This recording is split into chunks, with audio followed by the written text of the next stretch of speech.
ମୋର ଶିରା ପ୍ରଶିରାରେ ଗାନ୍ଧୀଙ୍କ ଆଦର୍ଶ ରହିଛି। ଆଚ୍ଛା। ଗାନ୍ଧୀଙ୍କୁ ହତ୍ୟା କରିଥିବା ବ୍ୟକ୍ତିର ଆଦର୍ଶକୁ ମୁଁ ଗ୍ରହଣ କରିପାରିଲିନି। ହୁଁ। ଗୋଟେ ଛୋଟିଆ କଥା କହିବି, ଆପଣଙ୍କୁ ହୁଏତ ହସ ଲାଗିପାରେ।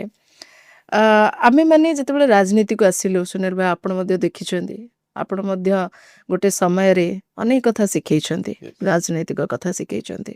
ବୟସ ଦୃଷ୍ଟିରୁ ବଡ଼ କି ଛୋଟ ମୁଁ ଜାଣି ନାହିଁ, କିନ୍ତୁ ମୋର ସମ୍ମାନ ଆପଣଙ୍କ ପ୍ରତି ରହିଛି ଆଉ ଆଗାମୀ ଦିନରେ ମଧ୍ୟ ରହିବ। ଆପଣ କେବେ ବି ଦେଖିନଥିବେ ଅଲଗା ରଙ୍ଗର ଶାଢ଼ୀ ପିନ୍ଧିବା ଆମକୁ। ଆଚ୍ଛା। ପ୍ରାୟତଃ 90% ଆମେ ଖଦି ପିନ୍ଧୁ ଆଉ ହ୍ୱାଇଟ୍ ପିନ୍ଧୁ। ଯେତେବେଳେ ଡିସିପ୍ଲିନ ମୁଁ ପାର୍ଟି କଂଗ୍ରେସ ପାର୍ଟି ବୋଲେ ଡିସିପ୍ଲିନ ପୋଷାକରେ। ଡିସିପ୍ଲିନ ଆଉ ଗୋଟେ ଦୃଷ୍ଟିରୁ ଆମେ ବିଚାର କରିବା। ହୁଁ। ମହାତ୍ମା ଗାନ୍ଧୀ କହିଥିଲେ ହୁଁ। ଯେ ରାଜନୀତି କରିବାକୁ ହେଲେ ପ୍ରତ୍ୟେକ ବ୍ୟକ୍ତି ଖଦି ପିନ୍ଧିବେ, ଆଚ୍ଛା। ଖଦି ପିନ୍ଧିବାକୁ ପଡ଼ିବ। ଖଦି ସହିତ ଭାରତର ଅର୍ଥନୀତି ଯୋଡ଼ି ହେଇଥିଲା।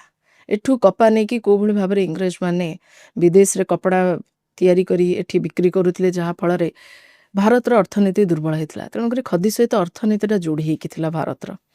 ଦ୍ୱିତୀୟ କଥା ହେଉଛି ଯେ ମହାତ୍ମା ଗାନ୍ଧୀ କହିଥିଲେ ଯେ ଖଦଡ଼ କେବେ ରଙ୍ଗ ହେବ ନାହିଁ, ଆଚ୍ଛା। ରଙ୍ଗ ମଇଳା ଲୁଚେଇବାରେ ସାହାଯ୍ୟ କରିବ। ଆଜି ପର୍ଯ୍ୟନ୍ତ ଆମେମାନେ ପ୍ରାୟତଃ ଆପଣ ଦେଖିବେ, ପୁରୁଷ ହୁଅନ୍ତୁ ମହିଳା ହୁଅନ୍ତୁ, ହୁଁ। ଧଳା ହିଁ ପିନ୍ଧିଥାନ୍ତି ଆଉ ଖଦଡ଼ ପିନ୍ଧିଥାନ୍ତି।